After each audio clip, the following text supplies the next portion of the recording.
2013ஆம் ஆண்டு பிரதமர் வேட்பாளராக குஜராத் முதலமைச்சர் மோடியை அறிவிக்கலாம் என பாஜக ஆலோசனை நடத்தி கொண்டிருந்த நேரம். ஆனால் 2002இல் நடந்த குஜராத் கலவரமும் அதனால் ஏற்பட்ட கரும்புள்ளியும் மோடியின் வாய்ப்பை பறித்துவிட வாய்ப்புகள் இருந்தன. அச்சத்தில் இருந்த மோடிக்கு ஆறுதல் கூறினார் அந்த அதிகாரி. 2002 ஓய்வு பெற்ற உச்ச நீதிமன்ற நீதிபதி VR கிருஷ்ண ஐயர் மோடியை சந்திக்க ஏற்பாடு செய்தார். 2002 குஜராத் கலவரம் குறித்து விசாரித்த இந்த நீதிபதி தனது அறிக்கையில் முதலமைச்சரும் அவரது அரசாங்கமும் திட்டமிட்டு செய்த குற்றம் இது என கூறி மோடியை டேமேஜ் செய்திருந்தார். அதனால் அவரையே வைத்து மோடியின் இமேஜை சரி செய்வதுதான் அந்த அதிகாரியின் திட்டம். எதிர்பார்த்தது போலவே நடந்தது.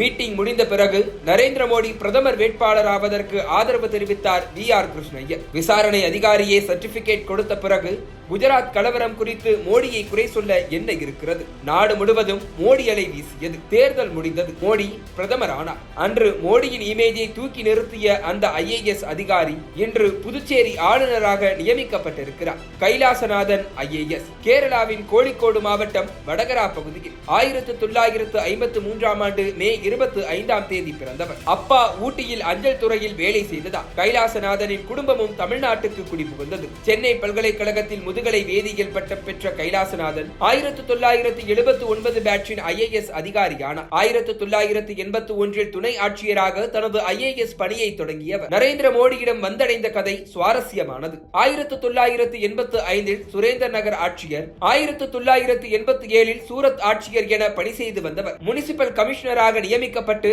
நர்மதா அணை திட்டத்தை மேற்பார்வையிட்டு கவனம் ஈர்த்தார். நகர்ப்புறம் வளர்ச்சித்துறையையும் கவனித்தார். இந்த நேரத்தில் தான் குஜராத் கடல்சார் வாரியத்தின் துணைத் தலைவராகவும் CEO-வாகவும் வேலை செய்யும் வாய்ப்பு வந்தது. அந்த நேரத்தில் அதானியின் நிறுவனம் துறைமுகங்களில் ஆர்வம் காட்ட அவர்களுக்கு வழிகாட்டி உதவி செய்தார் கைலாசநாதன். இதனால் கைலாசநாதனின் புகழ் அதானி வரை சென்றது. பின்னர் அவரே கைலாசநாதனை நேரடியாக மோடிக்கு பரிந்துரை செய்ததாக கூறப்படுகிறது. இப்படித்தான் 2001இல் முதலமைச்சரான நரேந்திர மோடிக்கு கைலாசநாதன் அறிமுகமானார். 2006இல் கைலாசநாதனை தலைமைச் செயலகத்துக்கு அழைத்துக் கொண்டார் மோடி. அவருக்கு முதன்மை செயலாளர் பொறுப்பையும் வழங்கினார். அன்று தொடங்கி பணி ஓய்வு பெறும் நாள் வரை குஜராத்தில் மோடியின் கண்களாகவும் காதுகளாகவும் விசுவாசத்துடன் வலம் வந்திருக்கிறார் கைலாசநாதன். இதனால்தான் ஆனந்திபென் பட்டேல், விஜய் ரூபானி, பூபேந்திர பட்டேல் என குஜராத்தின் முதலமைச்சர்கள் மாறினாலும் தலைமைச் செயலகத்தில் கைலாசநாதனின் அதிகாரத்தில் மட்டும் எந்த மாற்றமும் இல்லாமல் நீடித்திருக்கிறது. குஜராத் அரசாங்கத்தில் அரசியல்வாதிகளுக்கும் அதிகாரிகளுக்கும் பாலமாக இருந்தது மட்டுமல்ல, மோடிக்கு பர்சனலாகவும் பல உதவிகளை செய்திருக்கிறார் கைலாசநாதன். 2007 தேர்தலில் மோடியின் வெற்றிக்காக வியூகம் வகுத்துக் கொடுத்ததே கைலாசநாதன் தான் என கூறப்படுகிறது.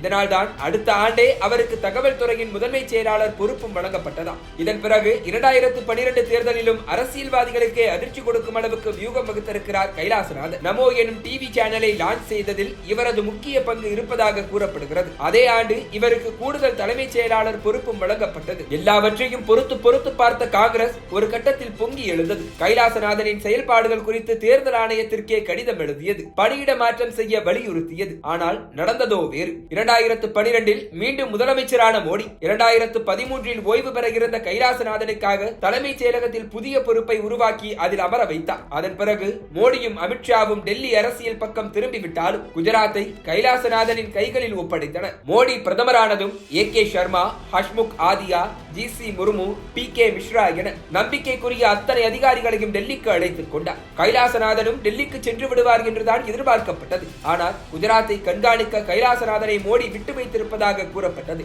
அதற்கேற்றபடியே 2024 ஜூன் 29ஆம் தேதி தான் ஓய்வு பெறும் வரை குஜராத்தின் தலைமைச் செயலகத்திலேயே 18 ஆண்டுகளாக பணியாற்றி ஓய்வு பெற்றிருக்கிறார் கைலாசநாதன். அவருக்கான அடுத்த டாஸ்க் புதுச்சேரியில் காத்திருக்கிறது. ஆம், ஜூனில் ஓய்வு பெற்ற கைலாசநாதனை ஜூலையில் புதுச்சேரி துணைநிலை ஆளுநராக நியமித்திருக்கிறது மோடி அரசு.